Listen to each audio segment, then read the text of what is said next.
पाकिस्तान और इंडिया के एक बेहतरीन एनकाउंटर के बाद हम बात कर रहे हैं आज द गेम एनालिसिस में श्रीलंका भारत के इस मैच की। श्रीलंका भारत के इस मैच की पहली इनिंग की चर्चा हम कर चुके हैं। दूसरी इनिंग में जब भारत टारगेट सेट कर चुका था, 214 रन श्रीलंका को बोर्ड पर बनाने थे, तो ये बात तो क्लियर थी कि भारत एक कॉम्पिटिटिव क्रिकेट खेलेगा और भारत इस कॉम्पिटिटिव क्रिकेट को खेलते हुए अपनी बॉलिंग ट्रेजेक्ट्री और अपनी एक बेहतरीन कप्तानी के द्वारा और अपनी अच्छी फील्डिंग के द्वारा श्रीलंका पर दबाव बनाएगा और भारत ने ऐसा ही किया। हालांकि इससे पहले जब भारत बैटिंग करने आया था तो भारत को श्रीलंका के एक बेहतरीन स्पिनर मैं कहूँगा डी वेला लागे ने बहुत सारे झटके दिए और इस 20 साल के नवयुवक ने न केवल गेंदबाजी से बल्लेबाजी से भी श्रीलंका को न केवल सहारा दिया बल्कि लगभग गेम जिता दिया था। भारत की अगर मैं बात करूं तो भारत ने बैटिंग में कप्तान रोहित शर्मा ने 53 रन का योगदान दिया। बहुत क्लास में वो दिख रहे थे। केएल राहुल और ईशान किशन ने दोनों ने अपनी जगह लगभग पक्की करते हुए ऐसे स्कोर बनाए जिसमें उन्होंने भारत को आज के मैच में एक परेशानी से निकाला और उनके टेम्परामेंट को, उनके क्लास को, उनकी टेक्निक्स को माना जाना चाहिए। जैसा ईशान किशन उम्र के हिसाब से और अपने फ्लैम्बेंट नेचर के लिए जाने जाते हैं, उन्होंने बहुत क्लास बैटिंग की, लेकिन वो अपने फ्लैम्बेंट शॉट्स के लिए जाने जाते हैं। अक्षर पटेल की अगर बात की जाए तो ये 29 रन भारत को बहुत बड़ा कंट्रीब्यूट करके गए। भारत ने श्रीलंका के लिए जो टारगेट दिया उसमें 200 प्लस का रोल अक्षर पटेल की वजह से ही था।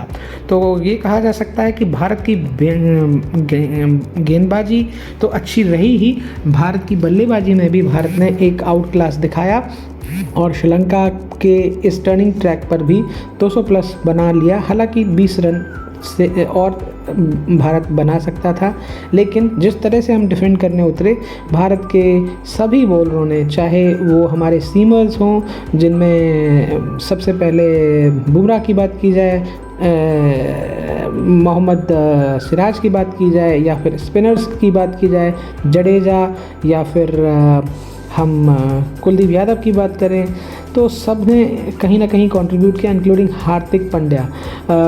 जो क्लास कुलदीप यादव का इन टर्निंग ट्रैक पर है वो उनके विकेट लेने से भी दिखाई दिया।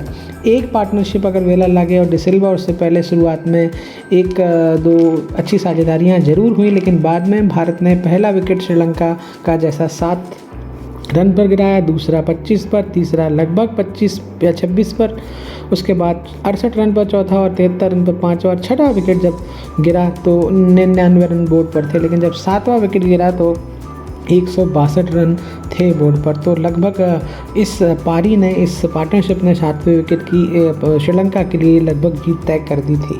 लेकिन भारत के स्पिनर्स को, भारत के कप्तान को, जिन्होंने अपने स्पिनर्स को, अपने बॉलर्स को जिस तरह से इन टैंडम में यूज़ किया, वो 3 दिन का मैच जो वो भारत खेल रही थी, उस परिश्रम से, उस टेंशन से, उस प्रेशर से गेंदबाजों ने, फील्डर्स ने अपने आप को दिखाया कि क्यों भारत एक आउटस्टैंडिंग क्लास रखती है और एक बहुत अच्छी टीम है, क्योंकि उनके बॉलर प्रोफेशनली बॉल डाल रहे थे, उनका इंटैंडम तय था, उनकी फील्ड सेटिंग तय थी और वो एक किल के लिए जा रहे थे। हालांकि श्रीलंका के क्लास की भी कोई कम तारीफ नहीं की जा सकती। जितनी तारीफ़ की जाए उनकी बैटिंग लाइन की वो कम है, खासकर डी वेला लागे और डिसिल्वा। जिस टेम्परामेंट से उन्होंने बल्लेबाजी की वो बहुत बेहतरीन क्लास था। बहरहाल जैसे हम ट्रेजेक्ट्री की या चेस की बात करते हैं, टीम अगर अपना फील्डिंग स्पिरिट अच्छी रखती है तो कई बार रिजल्ट्स अलग होते हैं। वही इंडिया ने करके दिखाया। भारत ने अंत में श्रीलंका को जो है 171 फॉर 8, 172 फॉर 9 और 171 फॉर 10 किया, यानी ऑल आउट किया और भारत ने उन्हें लगभग 41 या 42वें ओवर में ऑल आउट कर दिया और भारत ये मैच एक अच्छे मार्जिन 41 रन से जीत गए। इस मैच के बाद जो कंट्रीब्यूशन बॉलर्स का रहा, खासकर स्पिनर्स का, जडेजा ने 2, अक्षर को हालांकि कोई विकेट उस तरह से नहीं मिला, लेकिन 4 विकेट कुलदीप को मिले। लेकिन जडेजा की जो पारी है उसका कंट्रीब्यूशन अलग लेवल का है। उन्होंने अपने आप को बहुत अच्छे लेवल पर मैनेज किया, बहुत अच्छा परफॉर्मेंस उनका रहा बैटिंग के तौर पर। और भारत के जो सीमर्स हैं, चाहे वो बुमराह हो, उनके लाइन लेंथ और उनकी स्पीड की क्या ही बात की जाए।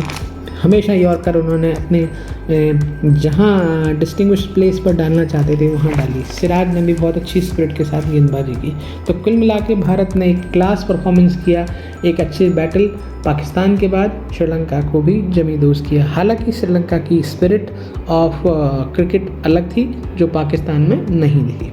तो आज के इस मैच के बाद श्रीलंका और पाकिस्तान की होप्स अभी भी अलाइव हैं। दोनों के मैच में जो जीतेगा वो भारत के साथ क्वालिफाई करेगा। भारत पोजीशन ऑफ टेबल पर टॉप पर है। 2 मैच खेले भारत ने, 2 मैच जीते। भारत +2.69 का रन रेट के साथ 4 पॉइंट के साथ पूल पर 1 पर है और क्वालिफाई कर गया है। भारत को बांग्लादेश के साथ एक मैच खेलना है। श्रीलंका पाकिस्तान एक मैच अपने साथ खेलेंगी। तो देखना ये होगा कि जब 14 में श्रीलंका और पाकिस्तान खेलेंगे तो कौन जीतेगा और कौन फाइनल में भारत के साथ आएगा।